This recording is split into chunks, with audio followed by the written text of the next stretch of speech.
용칼입니다. 먼저 오늘 저희 도와주시는 분들 만나보도록 하겠습니다. 진단금과 수술비를 보장해주는 건강보험 얼마에 가입하고 계십니까? 다음 카페 7,000원 운전자 보험을 검색하시기 바랍니다. 암, 뇌졸중, 심근경색 진단금과 수술비 상해 보장까지 월 2만 원대고요. 보험료가 오르지 않습니다.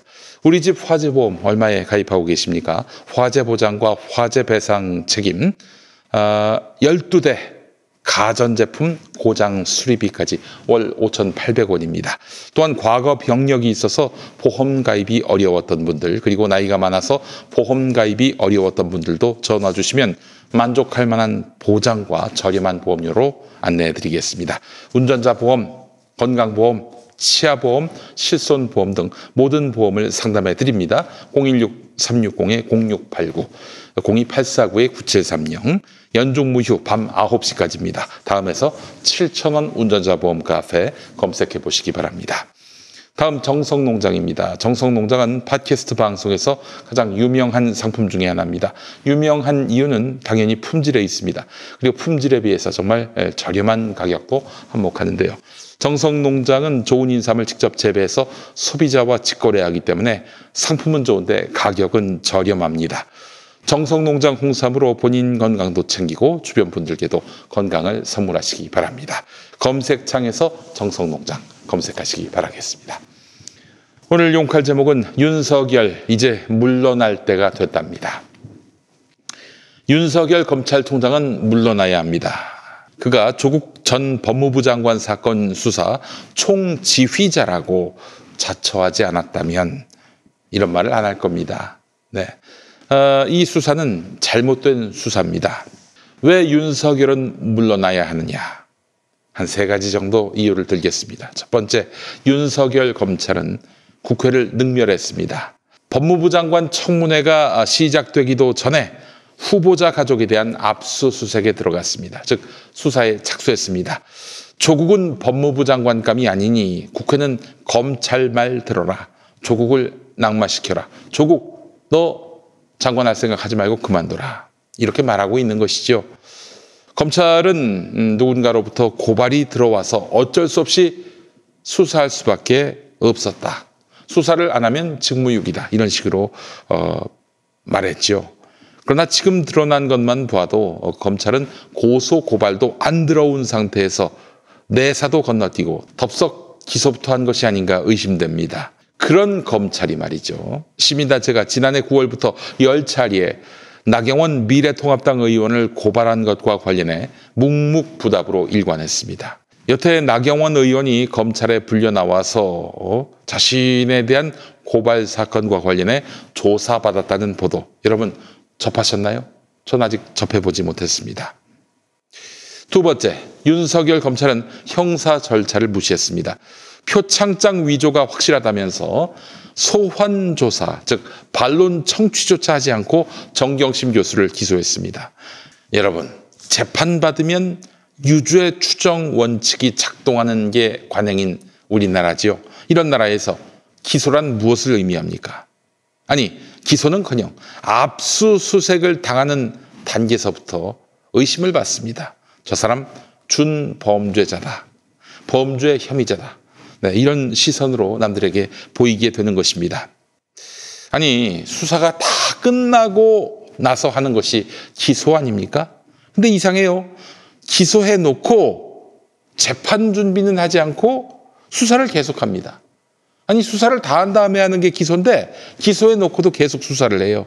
그렇게 하다 보니 애초에 낸 공소장이 정상이겠습니까? 그야말로 엉망입니다. 그래서 공소장을 변경하려고 했어요. 법원은 웃기지 말라고 했습니다. 1차와 2차 공소장의 내용이 너무 다르다. 판사가 이렇게 검사를 질타했습니다. 아울러 기소한 다음, 그러니까 수사를 끝냈어야 할 시점에 추가로 압수수색해서 확보한 증거, 또 확보한 피의자 신분조서, 당연히 판사가 증거로 인정할 수 없다라고 하겠죠? 네, 이런 엉터리 수사를 지휘한 사람이 바로 윤석열입니다. 세 번째, 윤석열 검찰은 내로남불의 전형입니다. 윤석열 총장 장모가 2013년 350억 원의 잔고 증명서를 위조했다. 이것이 확인됐습니다. 여러분, 잔고 증명서 위조와 표창장 위조, 무엇이 더 나쁜 죄고 무엇이 더 무거운 죄입니까? 이건 삼척동자도 알지요. 게다가 의정부지검이 이 잔고증명서 위조 의혹 사건을 지난해 10월에 넘겨받고도 그동안 뭉개고 있었어요. 그때가 바로 조국 전 장관을 검찰이 탈탈 털 때였습니다. 곧 있을 4월 1일, 이 4월 1일까지 기소하지 않게 된다면은 이른바 윤석열 장모 사건은 공소시효가 끝나게 됩니다. 하지만 뒤늦게나마 언론 보도가 나오니까 뒤늦게 검찰이 수사를 시작했습니다. 근데 이게 장모 사건만은 아니에요. 잔고 증명 위조에 윤석열 씨의 부인 김건희 씨가 직접 관여한 사실도 드러났습니다. 일전에 김기현 울산시장 관련 건, 즉 정권에게 타격을 입힐 수 있겠다고 판단된 사건은 검찰이 울산에서 서울로 가져와서 수사했습니다. 청와대 압수수색까지 했었죠. 자, 그런데 자기 가족이 연루된 문제는 서울에서 의정부지검으로 넘깁니다. 하하. 의정부가 한가한지는 몰라도 수사 인력이 빠듯한 곳인 것만은 확실합니다. 내 장모에 대한 수사 잘하라. 이런 뜻이 윤석열 씨 머리에는 없다. 이게 확인됩니다. 윤석열 씨는 남에게는, 특히 라이벌에게는 엄격하고 또 자기 자신과 식구, 특히 패밀리에 대해서는 관대함을 넘어서 스스로 그들의 갓파더가 되고 있습니다. 이게 조폭하고 뭐가 달라요? 우리 국민 머릿속에 남아있는 검찰의 조국 전 장관에 대한 수사 또한 깡패짓과 크게 다르지 않습니다. 전국 70여 곳에 이르는 곳을 압수수색했습니다. 딸의 여중생 때 일기장마저 검찰이 압수해 갔습니다. 이렇게 아비 어미의 범죄 단서를 찾기 위한 용도로 가져간 것이죠. 그래, 그렇게 열심히 수사하고는 드러난 게 뭐가 있습니까? 여러분, 조국 전 장관이 특권 교육을 했다, 이런 비판은 받았을지언정 형사적 범죄 사실로 드러난 게 있습니까? 재판은 예상했던 대로 검찰이 웃음거리가 되는 방향으로 흐르고 있습니다. 20년 동안 이런 표창장은 한 번도 본 적이 없다고 법정 증언한 동양대 직원. 기레기 언론들이 엄청나게 부각시켰죠. 그러나 이 직원, 표창장 관련 업무를 한 번도 해본 적이 없는 직원이었습니다. 그러니 한 번도 본 적이 없을 수 있죠. 게다가 수사 과정에서 검사가 불러주는 진술을 받아 적었다는 또 다른 동양대 직원의 법정 증언이 나왔습니다. 자기 의견을 쓴 게 아니라 검찰이 불러줘서 쓴 거랍니다. 네, 검찰 의견을 받아서 자기 의견인 양 적었다는 거예요, 진술서에. 그래서 직원이 아니 이렇게 쓰면은 나중에 거짓말로 드러날 수도 있을 텐데 어떻게 하느냐라고 했더니 검사가 그럴 일은 없다, 그냥 이렇게 써라 라고 말했다고 합니다. 와, 이제는 거짓말까지 교사했어요. 법무부 장관의 지휘를 받아야 하는 검찰총장이 자신의 상사인 법무부 장관을 쫓아내게 할 목적으로 초법적인 검찰 권력을 남용했다는 이야기입니다. 이 정도만 해도 그에게 헌법과 법률이란 얼마든지 자르고 붙이고 볶아먹고 튀겨먹고 말아먹을 수 있는 것입니다. 이런 검찰총장을 두고만 봐야 합니까? 저는 윤석열 이 사람에 대해서 정말 안 되겠다라고 판단한 대목이 따로 있습니다. 각종 공식석상에서 윤석열은 법과 원칙을 노래합니다. 네, 입만 열면 법과 원칙 얘기예요. 작년 4월 패스트트랙 상정 과정에서 자유한국당 의원들이 저지른 폭력 기억하시죠? 이게 고소고발이 들어왔을 때 처음에는 수사를 잘 안 합니다. 그래서 정치권에서 막 추궁하니까 뭐 그냥 수사 결과로 말씀드리겠다 이렇게 뭉갰지요. 정경심 기소를 떠올리면 참으로 대조되는, 어떻게 똑같은 검찰일 수 있을까? 어떻게 이 검찰이 그때와 이때가 다를까라고 생각을 하게 만듭니다. 게다가 보도된 대로 방송 영상이나 CCTV 영상에 자유한국당 의원들의 폭력적인 행동이 낱낱이 기록된 상황에서 이거야말로 소환 조사 없이 기소할 수 있을 정도의 사안이었습니다. 자, 그런데 검찰이 제대로 수사했습니까? 처음에는 영등포 경찰서에서 수사했는데 작년 9월쯤 갑자기 검찰이 자기들이 직접 수사하겠다고 하면서 가져가더니 어처구니 없는 결론을 냅니다. 실력 저지에 가담했던, 폭력을 일삼았던 한국당 의원 중에는 13명이 정식 기소됐을 뿐 무려 37명이 기소 이후에 10명이 약식 기소됐습니다. 최입의 바른미래당 의원 감금 과정에 적극 가담한 행위가 영상으로 명백하게 드러난 여상규 의원 등 한국당 의원 5명을 검찰은 기소조차 하지 않았습니다. 그러면서 검찰은 명백한 국회법 위반 행위를 회의를 열려고 하는 과정에서 빚어진 일부 민주당 의원들의 우발적인 폭력을 똑같이 취급한 겁니다.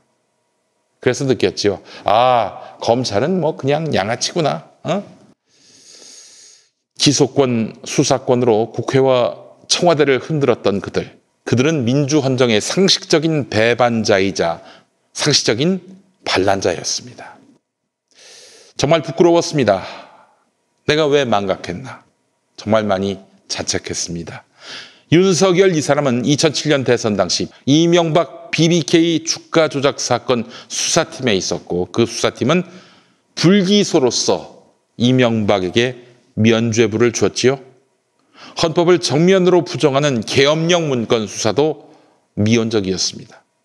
수차례 고소 고발된 김학의 별장 폭행 사건도 기소를 부실하게 해서 무죄로 풀려나게 한 주체도 윤석열 검찰입니다. 이런 윤석열에게 희망을 걸었다니 참으로 부끄럽고 황당했습니다. 이재성 한겨레 기자가 윤석열 장모 사건을 이렇게 평가했습니다. 읽어보겠습니다. 윤석열 검찰총장의 장모가 연루된 것으로 보도된 4가지 사건은 일정한 패턴을 갖고 있다. 모두 단독 사업이 아닌 동업이며 동업자와 반드시 송사가 생기고 소송 결과 장모만 처벌을 면한다는 것이다. 우연치고는 매우 확률이 높은 우연이다. 엄청난 자산가라고 알려진 윤 총장 부인과 장모의 재산이 예의 동업을 통해서 형성된 것인지는 아직 확인되지 않고 있다. 분명한 것은 동업자들이 감옥에 가는 등 만신창이가 되는 동안 윤 총장 식구와 재산은 건재하다는 사실이다. 윤석열 장모는 몇 차례 고발됐지만 검찰은 모두 불기소 처분했습니다. 그래서 윤석열도 지금 현재 직권남용, 직무유기 혐의로 고발됐습니다. 검찰이 수사해야 할 텐데 고발 들어왔으니 수사할 수밖에 없었다고 했잖아요. 정경심, 조국 두 사람에 대해서. 자신도 고발 대상이 됐으면 당장 고발에 착수해야 되는 거 아닙니까? 뭔가 의심할 만한 정황이 있으면 즉각 장모 집, 자기 집 압수수색 들어가야 되는 거 아니에요? 윤석열 씨 아무리 잘못이 없다고 주장하더라도 상황이 이렇게 됐다면은 후배 검사들에게 수사하라 말라 이렇게 말할 자격이 상실됐습니다. 검찰 수사를 받겠다면 법무부 장관에게 사표를 내야 합니다. 그랬잖아요, 당신도. 조국 법무부 장관 흠이 많은 사람이니까 장관 되면 안 된다고 그랬잖아요. 흠이 많은 당신은 왜 검찰총장을 합니까? 그 직을 계속 유지하겠다. 그렇다면 법무부 장관에게 특검을 요청해야 합니다. 자기 입으로. 4월 1일 그날은 만우절이지만 윤석열 장모 공소시효가 만료되고 그 다음 날입니다. 4월 1일 그때 윤석열 장모가 기소되지 않는다면 검사 윤석열의 장례식 날이 될 것입니다. 뭐 목숨이 붙어 있다 하더라도 검사직을 지키는 한 검사 윤석열은 그날 제삿날이 될 것입니다. 4월 15일 국민의 심판이 어떻게 나올지 알 수 없으나 검찰개혁에 국민이 힘을 실어준다면 그럼에도 불구하고 윤석열 당신 총장직을 유지한다면 국민에 의해서 끌려 나올 수도 있다는 점 명심해야 할 것입니다. 스스로의 명예와 품격을 지키고자 한다면 스스로 그만두는 것이 옳습니다. 그것이 당신이 입버릇처럼 말했던 법과 원칙 아닌가요? 용칼이었습니다.